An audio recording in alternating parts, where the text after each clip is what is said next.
कोहरे की, क्योंकि कोहरे से रफ्तार पर जो है ब्रेक लगता हुआ नजर आ रहा है।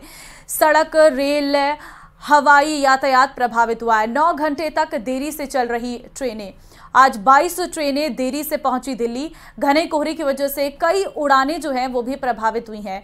दिल्ली से कई विमानों को डाइवर्ट किया गया है। तो ठंड से कहीं ना कहीं असर जो है आवागमन में, यातायात में पड़ता हुआ नजर आ रहा है। कोहरे से रफ्तार पर ब्रेक लग गई है। 9 घंटे देरी से चली हैं कई ट्रेनें और कोहरे की वजह से कई उड़ानों को भी निरस्त कर दिया गया है, वो भी प्रभावित हो रही हैं। दिक्कतें जो है उड़ानों में साफ तौर पर नजर आ रही है, क्योंकि इस वक्त भी अगर आप अपने घर के बाहर देखेंगे तो आपको चारों तरफ कोहरा नजर आ रहा होगा। विजिबिलिटी बेहद कम हो गई है, जिसके चलते ज्यादा दिक्कतों का सामना करना पड़ रहा है। और दिल्ली से कई विमानों को डाइवर्ट किया गया है। आपको बता दें आज 22 ऐसी ट्रेनें हैं जो देरी से दिल्ली पहुंची हैं। तो साफ तौर पर ये एक बड़ी दिक्कत है। इसीलिए अगर आप कहीं ट्रैवल कर रहे हैं इस समय में, तो पहले तो अपने घर से थोड़ा जल्दी निकल जाएं ताकि आपको किसी भी तरीके की कोई दिक्कत ना हो। और अपने सफ़र को आपको लंबा करना पड़ेगा, क्योंकि ट्रेन बहुत देर से चल रही है और देर लग रही है उन्हें अपने गंतव्य तक पहुंचने में। तो इसलिए आप अपना समय जो है वो थोड़ा अधिक लेकर चलें। इस वक्त कोहरे की वजह से किसी तरीके का कोई हादसा ना हो, इसके लिए भी सतर्कता बरती जा रही है। और अगर आप भी कहीं जा रहे हैं तो बहुत ज़रूरी है कि आप अपने वाहन को थोड़ा आराम से चलाएं। पूरा प्रदेश सर्दी और कोहरे की चपेट में है। धुंध की वजह से कई इलाकों में विजिबिलिटी काफी कम हो गई है। कई जिलों में स्कूलों के समय में बदलाव किया गया है, तो कई शहरों में स्कूलों की छुट्टी का ऐलान भी कर दिया गया है। कोहरे और कम विजिबिलिटी के कारण सड़क हादसों का खतरा भी बढ़ गया है। कोहरे की वजह से जहां कई ट्रेन लेट चल रही हैं, तो वहीं NH और SH पर चलने वाली गाड़ियों की रफ्तार पर भी ब्रेक लगा है। 3 तस्वीर श्रीगंगानगर, अलवर और दौसा की आपको दिखा रही हैं, जहां पर आपको साफ नजर आ रहा होगा कि कोहरे के चलते किस तरीके की तस्वीर है। विजिबिलिटी बेहद कम नजर आ रही है। कुछ स्कूलों में छुट्टी का ऐलान कर दिया गया है, तो कई स्कूल ऐसे हैं जहां पर देरी से स्कूल खुल रहे हैं। हालांकि जो है ये कोहरा कहीं ना कहीं फसलों के लिए अच्छा माना जा रहा है। तो अजमेर में भी सर्दी का सितम एक बार फिर बढ़ने लगा है। तापमान में लगातार गिरावट देखने को मिल रही। जहां रात का पारा 10 डिग्री पहुंचा है, तो वहीं दिन में भी सर्द हवाओं से नमी बनी हुई है। सर्दी के इस मौसम में आना सागर झील के पास देशी और विदेशी पक्षियों का जमावड़ा भी देखने को मिल रहा है, जहां सुबह घूमने वाले पर्यटक और शहरवासियों के लिए नजारा कुछ खास होता है। तो तस्वीरें आना सागर झील की। अजमेर में सर्दी का सितम लगातार बढ़ रहा है। अजमेर में तापमान गिरकर 10 से नीचे पहुंच गया है और अलग अलग स्थानों पर लोग जो हैं अलाव ताप रहे हैं, तो कहीं पर गर्म पदार्थों का सेवन भी कर रहे हैं। इस वक्त हम अजमेर के विश्व प्रसिद्ध आना सागर चौपाटी पर खड़े हैं। आप देखेंगे जहां शानदार नज़ारा है। खूबसूरत नज़ारे के बीच कई लोग जो हैं यहाँ पर आने वाले पक्षियों को दाना डालते हैं और एक नज़ारा जो है देखने लायक होता है। आप देखेंगे यहाँ पर जो रोज़ाना की तरह जो लोग आते हैं वो नमकीन डालते हैं, कोई ब्रेड डालते हैं और इसी तरह से ये नज़ारा है लगातार यहाँ पर देखने को मिलता है। खास जो लोग हैं वो रोज़ाना यहाँ पर घूमने आते हैं सुबह, और इसी तरह से ये नज़ारा यहाँ पर रोज़ाना कैद होता है। जो लोग आए हैं यहाँ जो सैर सपाटा करते हैं उनसे बातचीत करते हैं। सर, क्या ये नज़ारा है और आप रोज़ आते हैं, किस तरह से यहाँ पर मनोरंजन? सुबह सुबह मॉर्निंग वॉक के लिए हमारा ग्रुप है 15-20 जनों का। हम लोग सुबह 5:30 बजे से 7 बजे तक मॉर्निंग वॉक करते हैं। और उसके बाद में ये पक्षी जब आते हैं, जिस दिन से आते हैं उस दिन से इनको नमकीन डालते हैं जब तक जाते हैं जब तक। और ये नज़ारा रोज़ सुबह आपको देखने को मिलेगा। इस समय यहाँ पर ये हज़ारों की तादाद में ये पक्षी यहाँ इकट्ठे होते हैं। जैसे ही हम लोग नमकीन वगैरह डालते हैं तो हज़ारों की तादाद में ये पक्षी सब इकट्ठे होते हैं यहाँ पर। तो बच्चे भी यहाँ पर आते हैं, बुजुर्ग भी आते हैं। सर्दी का जो सितम है वो किस तरह से हो रहा है? अभी सर्दी पिछले सालों के मुकाबले कम है और हालात इतने हो जाते हैं कि 3 डिग्री तक 4 डिग्री तक हम होता मौसम, और हम लोग सब घूमते रहते हैं। मौसम के साथ साथ आप स्वास्थ्य का भी ध्यान रखते हैं, किस तरह से आप क्या क्या करते हैं? सब ध्यान रखते हैं सब। जिससे किसी को हो जुकाम या बुखार तो 1 दिन 2 दिन रेस्ट कर लेंगे, बाकी कंटिन्यू आकर के सब ध्यान रखेंगे। कपड़े वगैरह पूरे सबका करते हैं, हम ताली बजाते हैं, योगा करते हैं, ओम का उच्चारण करते हैं। ये रोज का हमारा रूटीन रहता है। टाका लगाना, टाका लगाते हैं लास्ट में, और उसके बाद में ये कार्य करते हैं। 18 आदमी का ठहाका लगाते हैं रोजाना, ये जो यहाँ आते हैं योगा करते हैं और इसके बाद जो यहाँ का नज़ारा है आप देखेंगे, ये खूबसूरत अजमेर है और अजमेर के जो यहाँ पर परिंदे हैं वो अलग अलग देशों से सर्दी के मौसम में आते हैं। कई बार जो है साइबेरियन पक्षी भी यहाँ पर आते हैं, लेकिन इस बार जो है वो देखने को कम मिले हैं। लेकिन ये जो नज़ारा है, लगातार यहाँ पर लोग जो है पर्यटक यहाँ घूमने आते हैं। सर्दी का जो सितम है हालांकि इस बार थोड़ा सा कम है, लेकिन अब धीरे धीरे लगातार ये रफ्तार पकड़ रहा है। अभी 10 डिग्री के आसपास तापमान है, लेकिन अब धीरे धीरे बताया जा रहा है कि तापमान में और गिरावट आने की उम्मीद है। कैमरा पर्सन कौशल सेन के साथ अशोक सिंह, न्यूज़ 18 अजमेर। तो वहीं श्रीगंगानगर में मौसम विभाग के येलो अलर्ट के बाद लगातार 5वें दिन कोहरे की चादर नजर आ रही है। वहीं कोहरे की वजह से जहां एक और विजिबिलिटी कम होने से वाहनों की रफ्तार पर ब्रेक लग गया है, वहीं ट्रेनों के परिवहन पर भी खासा फर्क पड़ रहा है। कोहरे के सितम से श्रीगंगानगर से पंजाब, कोटा, झालावाड़, दिल्ली की ओर आने और जाने वाली लंबी दूरी की ट्रेन अपने निर्धारित समय से देरी से चल रही है। इस दौरान श्रीगंगानगर रेलवे जंक्शन पर छाए घने कोहरे का जायजा लिया हमारे संवाददाता ने। राजस्थान का सरहदी जिला श्री गंगानगर आज लगातार 5वें दिन भी घने कोहरे की चादर में लिपटा हुआ है। लगातार 5वें दिन घना कोहरा छाए जाने से न केवल ठंडक का एहसास बढ़ गया है, बल्कि दिन और रात के तापमान में भी एक बार फिर से गिरावट का दौर शुरू होने से गलन का एहसास भी बढ़ने लगा है। अभी इस समय हम श्री गंगानगर रेलवे जंक्शन पर मौजूद हैं और हम आपको यहाँ की तस्वीरें दिखाएं तो आप ये देख सकते हैं और देखकर अंदाजा लगा सकते हैं कि इस समय किस हद तक श्री गंगानगर जिला घने कोहरे की चादर में लिपटा हुआ है। पिछले 5 दिनों से लगातार हम देख रहे हैं कि समूचा श्री गंगानगर जिला घने कोहरे की आगोश में डूबा हुआ है, जिससे सबसे ज्यादा जो प्रभाव पड़ा है वो ट्रेन और बसों के संचालन पर पड़ा। संचालन पूरी तरह से अपने निर्धारित समय से गड़बड़ाया हुआ है, उतरा हुआ है। कई ट्रेनें 2 से 3 घंटे की देरी से चल रही हैं, तो जो आसपास की ट्रेनें हैं वो तो फिर भी अपने आप जो टाइम है उसको मैनेज कर पा रही हैं। इस बीच न्यूज़ 18 अपने सभी दर्शकों से, खासतौर से उन दर्शकों से जो इस समय इस घने कोहरे के बीच में अपनी गाड़ी ड्राइव कर रहे हैं, उनसे निवेदन करता है कि वे अपनी गाड़ी की हेडलाइट और फॉग लाइट जरूर ऑन करके रखें। साथ ही साथ अपनी गाड़ी की रफ्तार पर भी काबू पाकर रखें, ताकि अदृश्यता की वजह से या दुर्घटना के चांसेस हैं उनको टाला जा सके। अशोक शर्मा, न्यूज़ 18 श्री गंगानगर। तो प्रदेश में शीतलहर और कोहरे की मार से जनजीवन प्रभावित है। कोटा में न्यूनतम तापमान 7 डिग्री के करीब पहुंच गया है।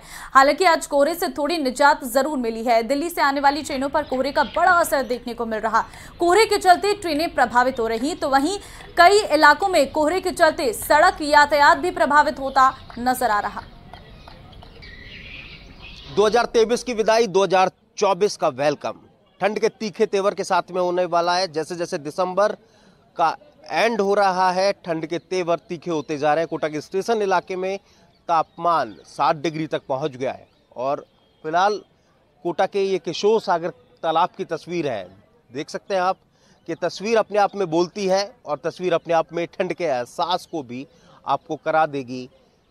आपको बता दें कि हालांकि आज कोहरे का जो असर है वो कम है, ज़्यादा नहीं है, क्योंकि बीते 5 दिनों में घना कोहरा कोटा में जो है वो देखने को मिला। विजिबिलिटी 50 मीटर तक पहुंची और ऐसे में जनजीवन पर जो बड़ा असर है वो देखने को मिला।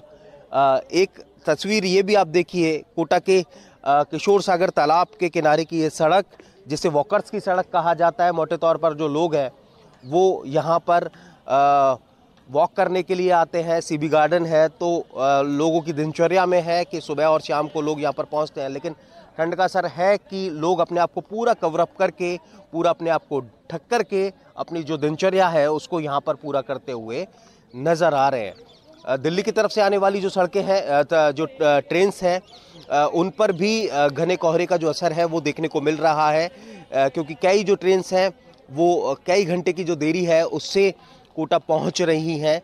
तो कोहरे की वजह से सड़क यातायात भी कई इलाकों में घने कोहरे के चलते प्रभावित होता हुआ नजर आ रहा है।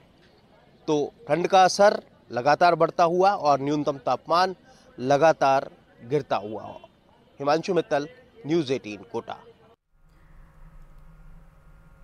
राजस्थान के माउंट आबू में पारे में गिरावट जारी है। राजस्थान का कश्मीर कहा जाने वाला माउंट आबू पश्चिम भारत का इकलौता हिल स्टेशन है जो ठंड के आगोश में लिपटा हुआ है और तस्वीरों में आपको नजर भी आ रहा है कि किस तरीके से पर्यटकों की संख्या यहाँ पर बहुत अधिक देखने को मिल रही है। सैकड़ों की तादाद में माउंट आबू लोग पहुँच रहे हैं और नक्की झील पर बोटिंग का आनंद लेते हुए नजर आ रहे हैं। पर्यटकों की भीड़ से व्यापारियों में भी खुशी है।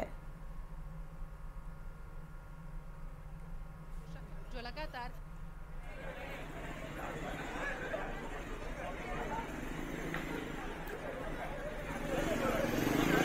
ठंड का मजा लेने काफी पर्यटक माउंट आबू पहुंच रहे हैं। नए साल का आगमन होने वाला है, ऐसे में सैकड़ों की तादाद में पर्यटक माउंट आबू पहुंच रहे हैं।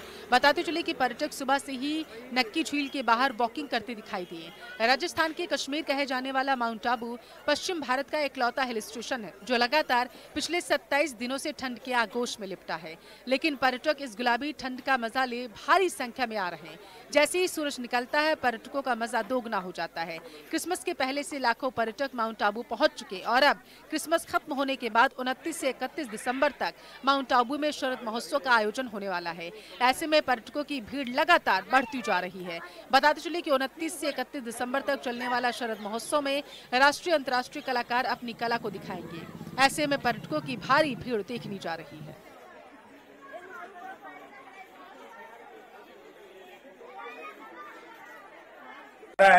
हम सवेरे आए हैं, अभी सवेरे नक्की लेक गए, उसके बाद गुरु शिखर और वहाँ का जाकर बहुत ही ज्यादा ठंड है लेकिन मजा बहुत आ रहा है।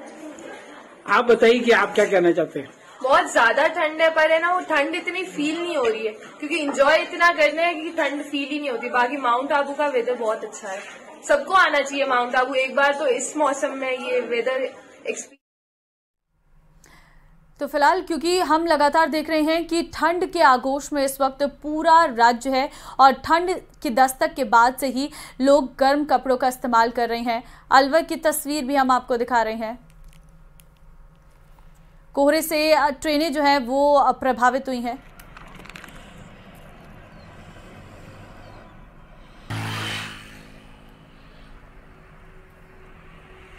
अलवर जिले में गलन भरी सर्दी ने अपना असर दिखाना शुरू कर दिया है। शहर और ग्रामीण इलाकों में कड़ाके की ठंड के साथ कोहरे का कहर भी देखने को मिल रहा। वहीं ठंड बढ़ने से आम जनजीवन अस्त व्यस्त नजर आ रहा। साथ ही स्कूलों में भी शीतकालीन अवकाश की घोषणा कर दी गई है। ठंड के चलते हाईवे पर भी हादसों का खतरा बढ़ गया है। कम विजिबिलिटी के चलते दिन में ही वाहनों को लाइटें ऑन करके आवागमन करना पड़ रहा। बता दें कि अलवर जिले का न्यूनतम पारा भी 7 डिग्री तक गिर गया है। इसके साथ ही कई ट्रेनों के लेट होने की भी खबर है।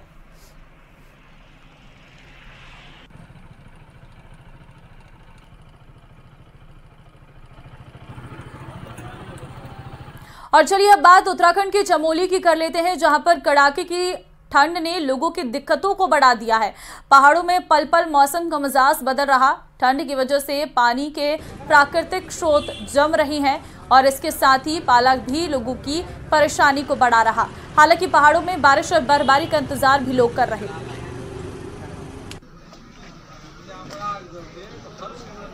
ये तस्वीर हम आपको दिखा रहे हैं जहां पर पानी आपको जमा हुआ नजर आ रहा होगा। बहता हुआ ये पानी बर्फ की शेप ले चुका है क्योंकि कई जगह पर पारा इतना ज़्यादा गिर गया है कि पानी भी बर्फ बन गया है।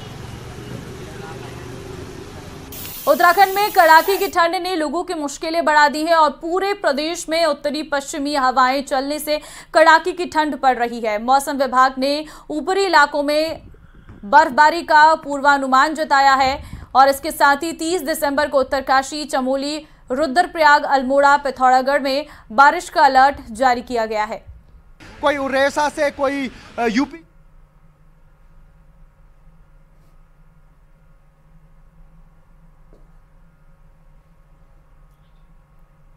तो ये तस्वीरें हम आपको दिखा रहे हैं। इन तस्वीरों से आप अंदाज़ा लगा सकते हैं कि किस तरीके का मौसम है और बर्फबारी कई ऊपरी इलाकों में हो रही है, जिससे लोग इस बर्फबारी का आनंद लेते हुए नज़र आ रही हैं। आपको बता दें हालांकि इस ठंड से बचने की भी बहुत ज़रूरत है। सुबह शाम को आपको गर्म कपड़े पहनने हैं, बिल्कुल भी लापरवाही नहीं बरतनी है। लेकिन हाँ, लोग पर्यटक जो हैं बहुत संख्या में पहुँच रहे हैं, इस बारिश, इस बर्फबारी का आनंद लेते हुए नज़र आ रहे हैं।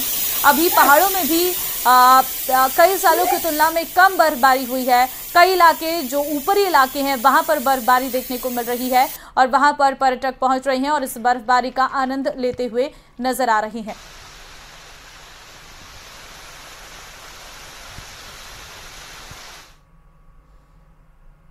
जयपुर के आने से कार सवार एक व्यक्ति घायल, तेज रफ्तार कार के सामने अचानक से आ गई थी गाय।